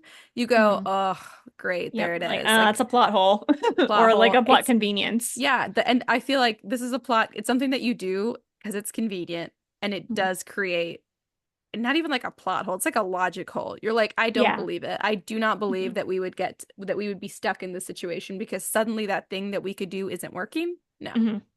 Yeah. I think it does happen in fantasy a lot with magical powers, where it's like there are just these Mhm. arbitrary limits. Sometimes it can work. Sometimes you can build things into the universe. Like one of my things is that telepathy only works at certain distances. So, okay, if they're far enough away, it makes sense they wouldn't be able to communicate. But if they're like, 2 blocks over and suddenly Yeah. they can't communicate, or they're just not thinking to do it, like, yeah, they would. If you could Yeah. do that and you Then needed to you get would in think about contact, it. you would. So there needs to be Yeah. something better to Yeah. explain that. And I think that's where, like, if you're going to have a sort of rule that interferes with their ability to do something, like to use telepathy past like a certain like geographic distance, like establish that rule early on, even if Hmm. it's just like you drop it in there once. Because Right. it's if you preface it, it feels legitimate. If you wait to Yeah. explain it until after it's happened, it feels like it was just too convenient. And yeah, never Yeah. assume that, oh, the characters just forgot. No. Hmm. That's not even if Well, I that's had real life and we forget things, it's not gonna work right. for a book. Exactly. Yeah. I go through this a lot, like especially when they're kind of pivotal points when I'm editing. I'm like, okay, this is what I would do in this situation, but this is a different character from me. So it's a different person. So what other things would occur to other people to do? And they Yeah. need to acknowledge why they're not doing that or need to be the kind of person who wouldn't think to do it. Yep. So I think that's kind of a good exercise when you're editing is to say, okay, and this is also why it's good to get other people to read your stuff before Yeah. you Because like they'll be send it like, out to well, why agents or didn't that publish it. character just do that? Exactly. And And you're you're like, like, whoa. I genuinely did not think of that, but you're right. That's something that should occur to them. And I need to put some kind of boundary in place to explain why they didn't do Yep. that, aside from just, oh, well, they didn't think of it in the moment. Because it's Yes. just, that does happen, but puzzle pieces, that's not going to fly in a story for the most part. Yeah. So, Yep. Totally agree. all right, couple more. I think we already talked about this one. Selective skill sets, where Yep. like, this person's just randomly good at this thing. Um, Unconsciousness and consciousness happening, conveniently, sporadically. So like you get knocked out and then you gain consciousness just in time to save someone who's about to be stabbed. Yeah. What do you think? This does happen a lot. I've got mixed feelings about it. Yeah. I use it very sparingly. Yeah. That's all I can Hmm. say. Very sparingly. Yep. I think because yeah, this is one of, it's reasonably possible, but Mhm. is it happening all the time? Probably not. No, and also make sure So, that if it's happening and it's convenient, it should also be happening and inconvenient. Like establish your yes. baseline and what is Hmm. causing it. Is this an injury or a situation that would reasonably cause this? Hmm. No, don't do it. Find a different way. Right. If yes, then sure. But then that same like level of injury or incapacitation should happen to anyone else or be a threat of happening to anyone else who experiences the same. Like just establish your baseline. Hmm. Yeah. Um, and I think it can work if you have, so let's say someone regains consciousness, but they have a certain motive to pretend they're still unconscious. Like maybe they're Hmm. trying to listen into a villain motive, trying to see if someone's a spy, trying to, you know, time things right, get a feel for their location and everything, the situation. Hmm. That makes sense to like kind of fake being unconscious when you're not. But obviously you can't fake being conscious when you're unconscious. So there has to be like some reasonable justification for why they would be faking this. Because I feel like Yeah. I've never been knocked out before, but I mean, like, by a punch or anything. So I feel like when you wake up, it's kind of obvious because you don't realize that you're supposed to be hiding it. So there should be like someone purposefully trying to stall or some kind of Yeah. reason this person wouldn't be noticed. Um, Yeah. I don't know, just something to kind of explain why that, because if you, it's sort of like the ticking time, like the literal bomb that happens in a lot of cop dramas. Like if it happens right at the second you need it to, it does feel somewhat unbelievable. But if you can say, well, they've been awake for like 40 seconds, they just were timing things right and waiting for the right moment. I think that it's still convenient, but it works a little Yeah. better because it feels more realistic. It gives you I more agree. buffer time, I guess. Yeah. Yeah. Yep. Use sparingly and with caution. Yep. Oh, okay. So this Having time for exposition or backstory, like when things are happening really Oh, I hate rapidly, this. I pretty otherwise. much hate this across the board. It stresses Even me out it so stresses much. me out too. I feel like just don't. Because the fact of the Yeah. matter is, sometimes things happen and you don't understand. If something is Yeah. happening urgently and you're like, oh, but you really need like the exposition to like understand, like really like the full depth of what's going on. No, you don't. You don't. No, because that's not how things happen in real life. You're not Hmm. like pause before the bomb goes off. Let's just get into Right. the bomber's history. Let's Yeah. get into their backstory. Like really. Yeah. No, things just happen and then you learn Hmm. after the fact. And Right. that's okay for certain things. Like Hmm. if you need the information to be able to believe that something is going to happen or is happening, then plant it earlier on. If you Yes. don't need the exposition to believe that what's happening is happening, you can have the exposition later. You can give the exposition later. Never Hmm. pause, like never stop in a moment of like increasing action to tell a Yes. story. Like, Exactly. You don't don't do want to, that. yeah, you don't want to feel like someone pressed the pause button. And I think that is what's annoying about it is like it'll, everything's happening, everything's going down. They say, we only have so much time. And then they're discussing things. And I'm like, what? Stop talking. Why are you doing this? Like you're This wasting happens time on so this. much in like battle scenes or like Yes. preparing for battle. I'm like, I Hmm. don't care. We don't need Yeah. this. I don't, this isn't Like necessary. Half the you time, as it's the not necessary information at all. Yes. And you as the author know there's enough time, right? You're Yeah. like, I can time this how I can pace this however I want. I'm in charge. But for the reader, it's like, but we've been on a progression. So I expect that Hmm. pacing to stay the same or to Yeah. gradually increase. So it's like now I'm stressed out about like I'm not even stressed about the battle. I'm just stressed about someone getting stabbed in the middle of this conversation. Yeah, Like, for real. Do not interrupt increasing action. Like if you're yeah. increasing the stakes, don't interrupt it Hmm. to drop some exposition. And I think sometimes people are afraid, and I get it because, pacing is hard, but they're afraid to have too much exposition early on in the story when pacing is specifically slower. Like, that is when True. the beginning of the story should be, I don't know how much I want to commit to this, but it should be slower at the beginning than at the end, right? For the Yeah. most part. Yeah. So it's okay to gradually increase, but I don't know if it's the industry or readers or just like an instinct we have. We don't want to explain things early on because we feel like we'll lose people's interest. And it's Yeah. really just about trying things out and figuring out what works for the story to slip in those expositionary moments Yeah. when it doesn't interrupt the pacing. And you can do that Yeah. gradually. Like, it doesn't have to be all in one conversation, but you can have down moments where you explain Yeah. things. And it is so much more comfortable for the reader for you to explain things in down moments than to have that added stress. Because it's not tension at that point. It's just stress of like something is happening. And if it doesn't, it then feels like that conversation was useless. Like if Yeah. that conversation is specifically meant to stall so that something can happen, okay, that's not a convenience. That's just people being dumb and people do that. Yeah. But it feels like the author is pressing pause, and that's really frustrating. So it's okay Yeah. to have those down moments to do exposition instead. Yeah. That's what I I think. think that a way to like keep things feeling like the pace is moving along at a good clip, even at the beginning is Mhm. of a story, is to ask what is absolutely necessary. I am a big believer in if you Mhm. don't absolutely need the exposition, do not include it at all. That's partially Yes. just my style of writing, and that's okay. Hmm. It's okay to provide like more exposition than I guess is the absolute bare bones. But if your concern is that the pace isn't fast enough, look for all of the exposition, all the expository information there, and say, what does the reader need to know to believe that the next thing that's going to happen is going to happen? If there's Hmm. information in there that you're like, it's good, it helps build the world, it helps tell more about the characters, but the reader doesn't necessarily need to know that to believe that the next thing that happens actually happens.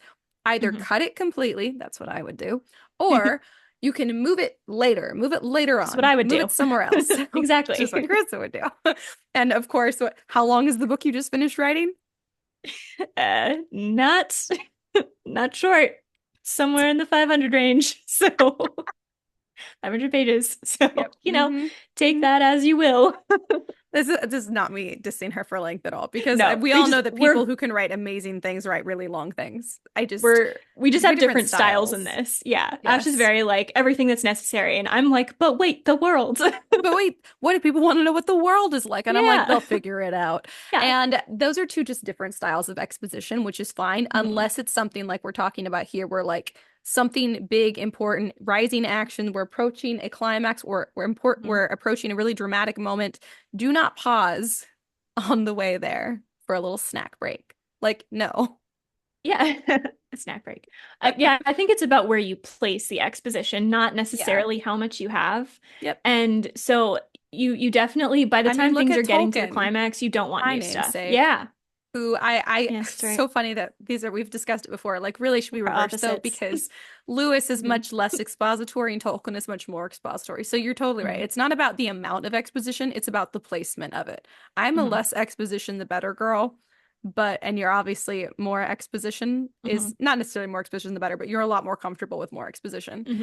It's definitely about the placement. And you have a Yep. very good awareness of that too. Like how you're talking about like when you get exposition on a character just before they die. Like Hmm. I haven't even really been aware of that Oh, until you put it like that. And I was like, I "Oh my noticed. God, she's right. That happens all the time."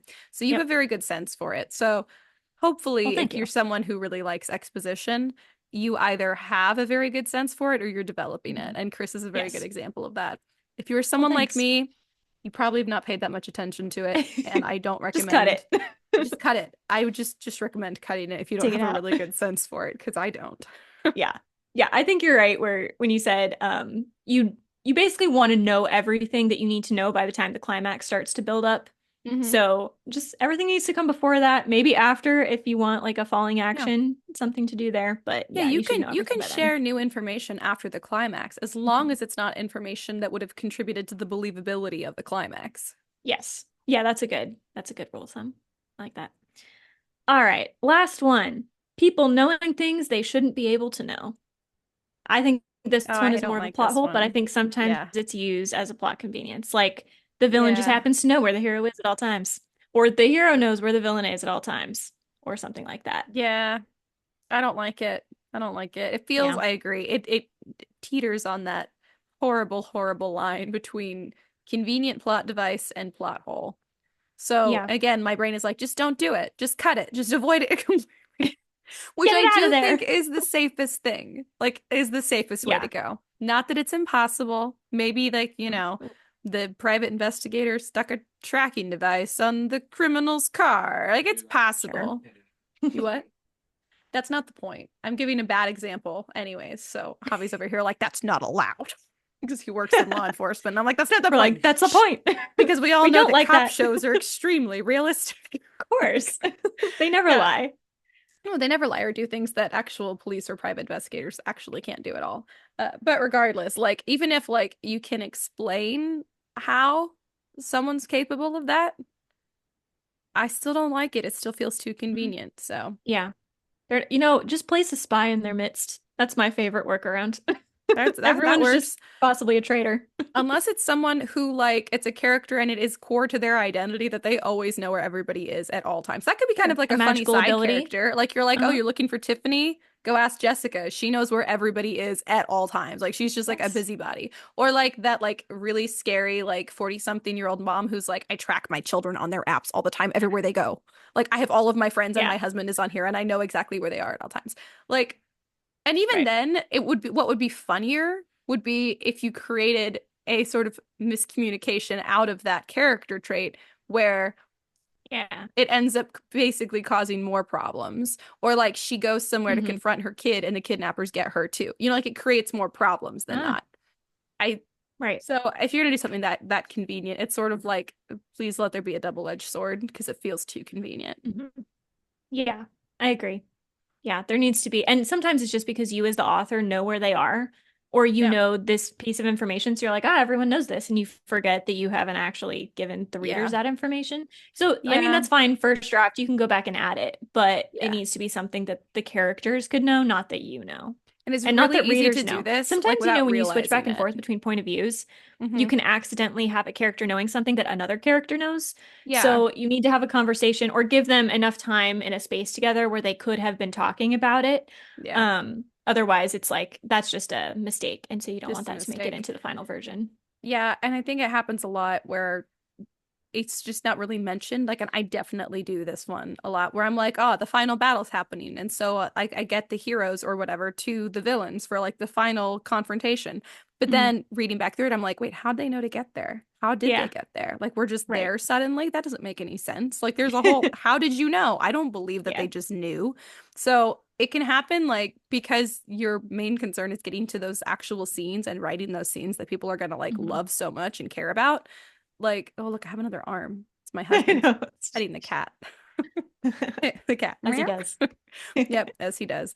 Um, so it can trickle in. A lot of these because they're convenient. I'm sure a lot of these too that I've been like sworn up and down. I hate that. I would never. I probably do because they're Right. convenient, which is also Hmm. why it is so important to have somebody else read your work critically Hmm. and look for these places where it's convenient and then they can say, okay, it's convenient, but I totally buy it. Or this Hmm. feels too convenient. This feels like a plot hole, or it feels like you need to move some exposition around, or Yeah. whatever it is. But a lot of those, because they're convenient, we use them. Sometimes Hmm. it's totally fine, sometimes it's not, but we might not be our own best judges when it comes to that.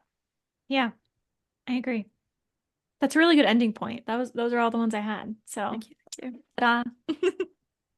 I don't know if the cat did something or my husband did something. Oh, it was the cat. Now he's carrying her away like Simba. She's being evicted. Evicted! Oh no. Bye, Flora. She's gonna come scream at the door. So I guess it is good that we're approaching the end. Is there anything else that you want to say about this topic? No, I think I just wanted to talk about plot convenience because I do think that sometimes people are too critical of it. They're like, you Mhm. should never have a plot convenience. Like, no, those they No, exist for a sometimes reason, conveniences but happen. Yeah. yeah, Yeah.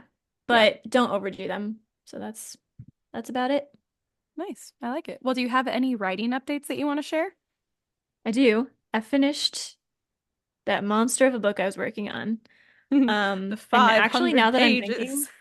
I'm thinking about it now. Is it 600? It's 500 or 600. It's a lot.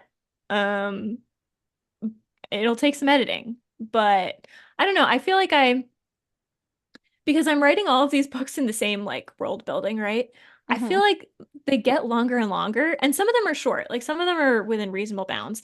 And I'm like, a lot of this stuff is really good and I want to keep it, but then that means I can't query it. So then I'm just like, I spent Yeah. all this time on a book that I can't query, even though I think it's still really good and has a lot of good stuff in it. Hmm. So I don't know. This book was a meandering mess for a lot of it. I had to rewrite the beginning like 17 times.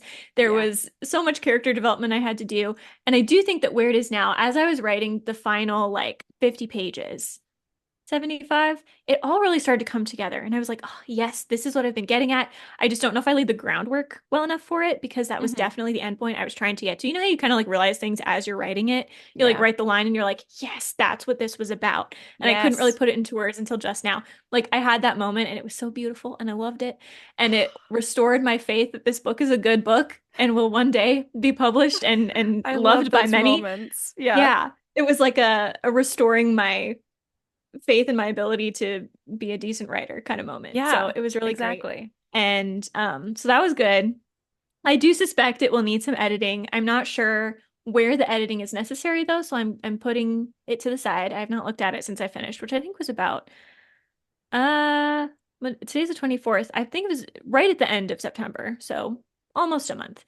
Hmm. But I can't tell if I'm too slow in the beginning or if there's too much stuff in the middle or if it's just a matter of that it's just a long book and I just need to, cut Are you down the planning normal to stuff. like So, split it into like a duology, like a part one, part two, or a no. series, or just you want it to be like a mammoth 600 page book? Yeah, I think there are places for mammoth 600-page books. I don't There want are. that to be the only thing I do because, Mhm. you gotta lure people in. You gotta give them something small to start with and I then know. bait them into the You got to rest. really hook them before you Yes. smack him in the face with a 600 page book. Exactly. 100%.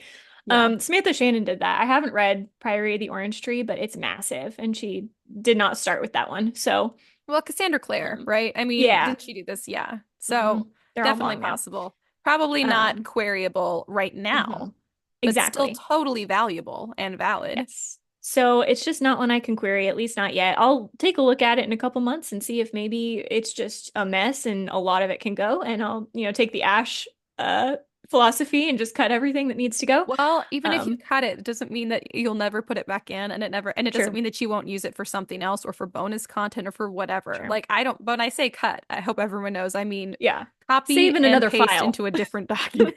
Yes, Yeah. exactly.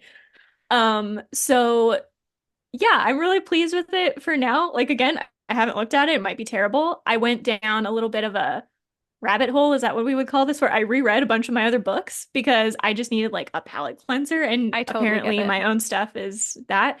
So I was Hmm. rereading and I was like, wow, some of these are like in such better shape than I remember. I'm so happy with them. And some of them were like, wow, there's an enormous plot hole I never noticed before. So now I had to make a note about it, but I do think I Yeah. fixed it. So that's fun. And then I started another book. So I am now writing another You are because crazy. Is this in the I same know. universe It or is. And I think it will be. Here's, look. I love I've how had, fully you commit to your delusions. I I love really do. it. I'm so committed. You've no idea. So I don't know. There were so many thoughts going through my mind. I spent so long on this other book that the ideas were just building up. You know what I mean? Like I was getting Hmm. other ideas. I'm like, don't stop on this one. You need to finish it before you move on. And there were Yeah. times I was thinking about quitting, but I was like, no, you are obsessive. Commit to this. And then I finished it and I was glad. So then I was like, okay, now I can do this idea. And I think it will be on the shorter side. Probably like 300-ish pages once I'm done. Um, but I thought you I were gonna don't be like know. only It's 300,000 words, and I was gonna oh be no. like No, no, no. the Like a shorter normal side. length. Yeah, 3 to 350. At least on first draft. Yeah. And it look, I am at a point where I probably need to take a break. I probably need to read more. I haven't read in a while. As I said at the beginning, I haven't really taken time to just like relax and do something else. I've just been so on writing for a while, like 2.5 years Yes. ish. So I I was think about to say pretty I'm much the life of this podcast, it feels like. yeah, I'm Yeah. kind of burning out, I think, but I'm in deep denial that I'm burning out because I so want to be writing these. I have so many ideas. Hmm. You know who I'm a fan of? I really like I really like Elon Musk. I know he's not a writer, but he was talking, I just think he's such an interesting person. He But is he was such an talking interesting person. I know, and I love it. But he was talking about how he has so many ideas. He will never in his Hmm. lifetime be able to put all of them together. He's like, I have an idea about how to do this and this and this, and I just can't get to it because I can't do it all. I'm like, how are you choosing between these? That's how I Yeah. feel about writing. I just have so many ideas. And so I Yep. think I write in the same universe because I'm like, okay, let's finish this out and then I can move on. And that will, of course, Yeah. never happen. But I just keep getting ideas and ideas and I ideas, and it's know. building on itself. And I'm like, okay, I need to decide. I was gonna do NaNoWriMo, right, which is coming up. And Yep.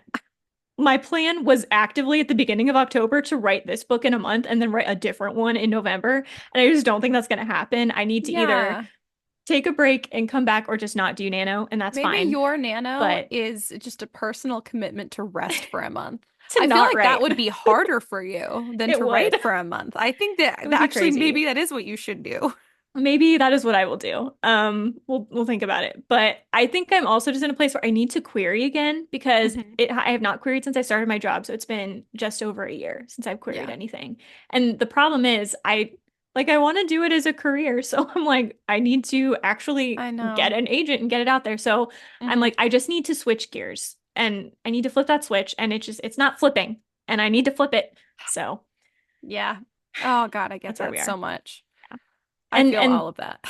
I know. And so the book I'm writing, it's dealing with a lot of very like personal emotions I've been feeling for the past couple months. Like not Hmm. necessarily negative, not necessarily positive, just like very Hmm. personal stuff. So I'm like, I feel like I need to write it now because now is when I'm feeling these things and I will Yeah. be better at it now. And I'm just like, I mean, yes, I don't think I'm going to lose the ideas. Maybe it would be better if I wrote it when I'm more distant from them. Maybe it will be better if I do it now. So I'm just finding that hard to gauge. And I think that's part of the reason we didn't do the podcast for so many weeks because I was just like letting it slide because I'm like I'm so burned out, but I don't want to admit it. Hmm. And I hate being burned out because I love it and I just want to keep doing it. But maybe switching gears is the better option Yeah. because just query or read because I do think that to a certain extent the reason I'm struggling is because I haven't been reading as much Hmm. Maybe because like we've NaNoWriMo talked about this, is reading is so Nano important. Readmo. That's right. Maybe I should try to, I mean, I'm never going to catch up on my reading goal because No. I'm hit like 5 books for this year, so I'm not going to get to 100. But I could get to like 20. Like that's feasible. So, Sure. I could try that and just burn myself out there. Yeah. Yeah. Because that's how I do things. Burn the So I candle at think the other that's end. part Yeah. of why I'm struggling. Yeah, I'm just struggling to get stuff down because I haven't been exposing myself to any writing but my own. And that's just weird and not healthy. You know what metaphor just came to mind? It's kind of What? like how you need to eat, but if you try to eat your own body, it will not actually give you any. Like if I tried to eat my pinky finger, it wouldn't actually help. That's what I feel like I'm Ah, doing. yes. But The I'm Ouroboros just cannibalizing problem. myself. I understand. Yes. Yes.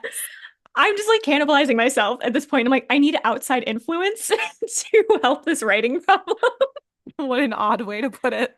Yes. So, The yes, Ouroboros phenomena is what I'm going yes. to call it because I think that's the Coin that term. concept. Yep. Yep. Coin that. I'm in an echo chamber of my own head, and it's Yeah. like so not good for me, but I Echo have so chamber, many things another to way to say. describe it other than it's like I'm Yeah. cannibalizing myself. Yep. So, I'm I'm fine. Everything's fine. Oh my But God. Oh, I believe that's where you I now. am. Sure. Yep. What have you been up to, Ash? You have updates? I do have updates, which is so nice Woo! to finally say proudly. Yeah. With my full chest, I think is what the kids say now. Hmm. Um, so I will, what? I don't, my husband said something rude. I don't know what, but I know he said something rude because he made like a turtle face and shook his head. So I know he Like, said I don't know what he said, but it was definitely it rude. was definitely mean for sure. I'll have to like listen back to the audio and like amp up the volume or something, see if I can figure it out. Nice. Um, but yeah, I've been writing still my Cinderella retelling, which is great because like my brain was like, "Ooh, you want to write the cult book. You really want to write the cult book." And then t- I was like, that's just like so much like Hmm. emotionally and mentally and also so much like research because I want to do right by Right. it. And so I was like, I'm just gonna go back to Cinderella because also it's autumn right now, and the Yeah. book has like autumn vibes, and it's Take like a sort of advantage. like Southern Gothic kind of aura. I discussed this, I think, last year when I started it, um, Yeah. or earlier. I don't even know when I started this now. Time is meaningless to me completely. Yeah. I don't feel like it's that old, but maybe it is. I don't know. So I'm writing it and I actually feel like, oh my God, I'm getting into the flow for like the first time in a long time. I have like Yay. 95 pages, which is like not Woo. insignificant. No. And I've also been like, wow, I feel so happy like the last Mm. like 4 or 5 days.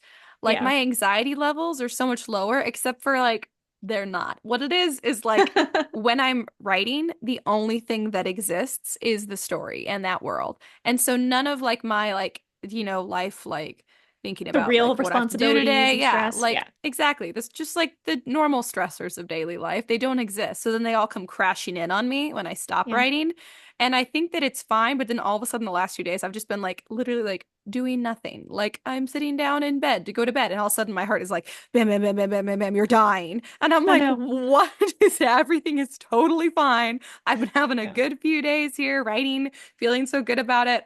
But like it's been so long since I've gotten so fully like into a story. I feel like that my I, I'm just not doing any processing at all during that Hmm. time. Except It's that I on am like the pause. deep stuff I am. But like yeah, I'm Right. on pause. I like I'm not having to like live in my body with like all like just like it's like somebody takes all the weight off of you, for a little Mm. while. And then but you've been adding to it slowly over time. So you don't realize how much you're carrying. And then Mhm. you take it off. And then somebody just drops all of it back on you and you didn't realize how much it Yeah. was. And so What a much better metaphor than I came up with. Go on. I don't know. I don't know if that is a better metaphor, but it also feels like, like in the office when he adds nickels to Yeah. Dwight's headset little by little over time. And That's right. so he takes it out all of a sudden and like smacks himself in the face with it. It's also kind of like that. Could be another Yeah. metaphor for it. Um, excellent show. Poppy hates it. But What? he's checking the mirror over my head, or like in front of me to be like, is he listening? What a weirdo. If he's listening, he's pretending that he's not. So you never know with that one. But yeah, so I've actually been making progress, which is great. I've also been reading, which is also nice. So I'm continuing to, I don't think, do we have another book even on the docket right now? For like 3 months straight, I had books on the docket, like for TPBC, and now I Hmm. I don't necessarily. I have a book that is sitting here underneath my microphone stand, and it is about a cult. And it's fiction because Hmm. and I opened it and I've already written like 5 or 6 chapters of my cult book. And I just read the inside cover of this one that I got off Thrift Books because I like just like really briefly scanned the back jacket. And on the inside, it's telling you more about the plot, as they do inside of the book covers. And I'm like, Mhm. no, there's some elements in this that sound similar to mine. So now I'm like, Mhm. oh, I hate that now. I'm like, if I read this and then later someone's like, oh, I see some similarities between this one and that one. Like, Right. did that inspire you? And I'm going to be like, no, I already had those things. But then they're going Mhm. to be like, liar. We know you read it. Right. That situation that has probably never happened ever. No one But cares as much as you do, but you're like, but what if they do? But what if they did care? What if Yeah, there was any question that my ideas were anything but original? exactly. So The horror. the horror, but also it looks like a really good book. And so it's sitting here and it's like really tempting me to read it because I really want to read it. Mhm. So I Right. probably will soon. But I'm right now I'm like writing like I'm writing my writing wave. Uh Yay. and the husband is taking over dinner 2 nights a week, which I think we've done in the past before. And then so it was just like somehow like got out of that process. So that's kind of nice because even just having like 2 evenings a week that are guaranteed that I don't have to think about dinner Hmm. is nice. I might still end up spending that time playing with my son because usually I'm trying to like play with Riley after I get off work and hang out with him, but also make dinner at the same time. So Hmm. whether I'm using that time to hang out with Riley or Riley is asleep and we're Yeah. making dinner and we haven't eaten yet, so we're just going to eat later and I'm just Right. writing instead while he's cooking, that's fine. Or even if it just Mhm. means that during the day, that hour that I would have spent like planning groceries or meal prepping or being like, what are we gonna do later, and just getting Mhm. overwhelmed, I can be like, instead, I'm just gonna typey type. Yeah. So yeah, that's Yay. that's I guess that's my writing update, but it's been Cool. quite pleasant. Nice. Yay, Yeah. progress. I can't wait to read it. You know, this is not really related, but I have been sitting on a text from Kendall for like weeks now, just because I've been mentally not ready to respond. You know how that happens Oh sometimes? yeah. And Yes. I asked her about her retelling, Yeah. and I think she responded, but I don't know what she said yet because I haven't looked at it. So, Haven't Kendall, if opened you're it. listening, I'm so sorry. It's not that I don't want to talk to you, it's that I am insane. So, I completely understand that I do that all the time. I have one mm, friend who gets really mad at me because she freaks where out when I don't respond. are So I said, you? well, what if I just start like liking your text so you know that I've seen it? And she's like, that works. And I was like, the risk is I will have opened it. So I Right. And then might I'll forget forget I haven't that I responded. didn't respond yet. Hmm. So that also happened. That's why I really try not to open text if I'm like not ready to respond to it. But Yeah. I sit on text for a long time. Oh, Yeah. this is one other kind of unrelated to what we're talking about, but related to my whole like writing thing. I Mm. have returned to embracing my natural voice. And I didn't realize that I had detoured from that so much when I was writing. But Oh. naturally, I'm extremely wordy. I don't know if you could tell that by the everything about me. I'm a very wordy person. And so I Yeah. tried to steer sort of clear from that because I've been like, concise, concise, concise, Hmm. which I do still think for plot purposes is true and valuable. But like, I love metaphors and similes. Hmm. Hobby hates them. So communication is sometimes difficult. I'm like, I just Yeah. feel like, like if the sun was a person, and he's like, I hate this Like, so what does that much. Just mean? tell me what you need. Like, Yeah. but I'm like a very like metaphor, flowery, wordy Mhm. person.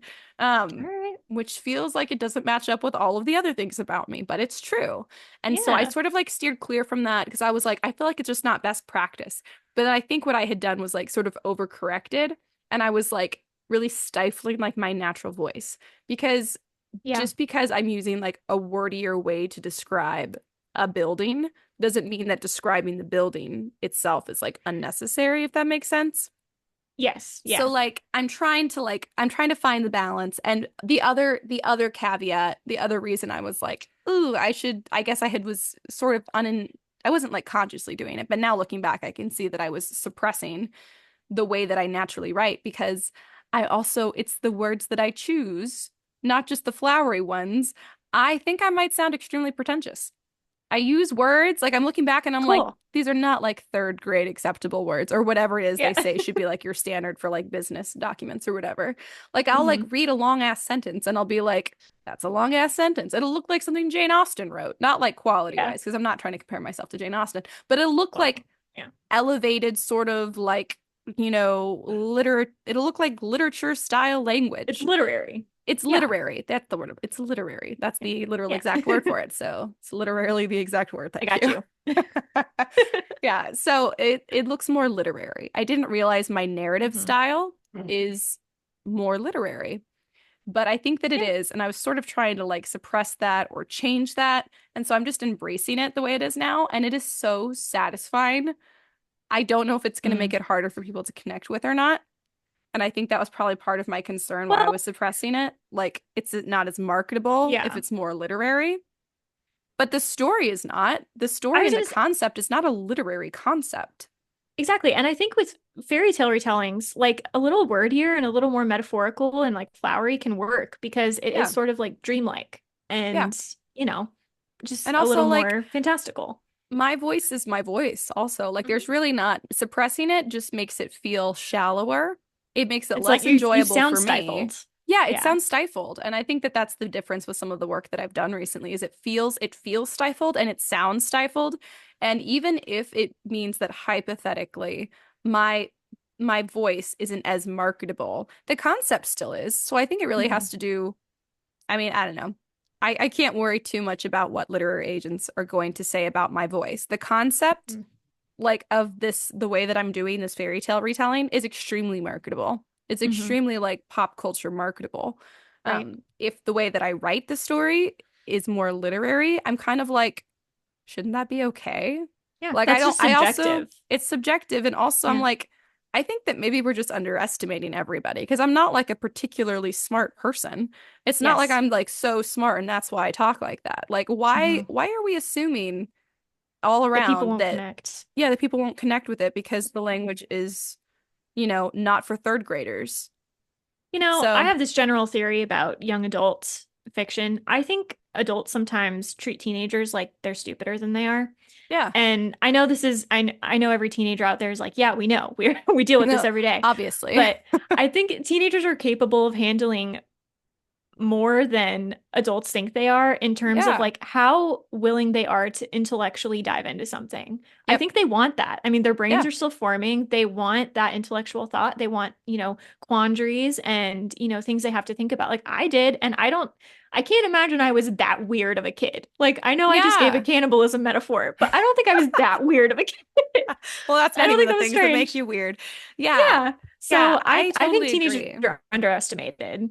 Yeah, So, I think I kind of had that too because I was reading through like my Cinderella mhm. retelling to catch up and I was like, I don't I think I could have read this as a teenager because at first I was like, oh, is this new adult? Should I like age the characters up because the language is more like adult style language? And then I was like, is it though?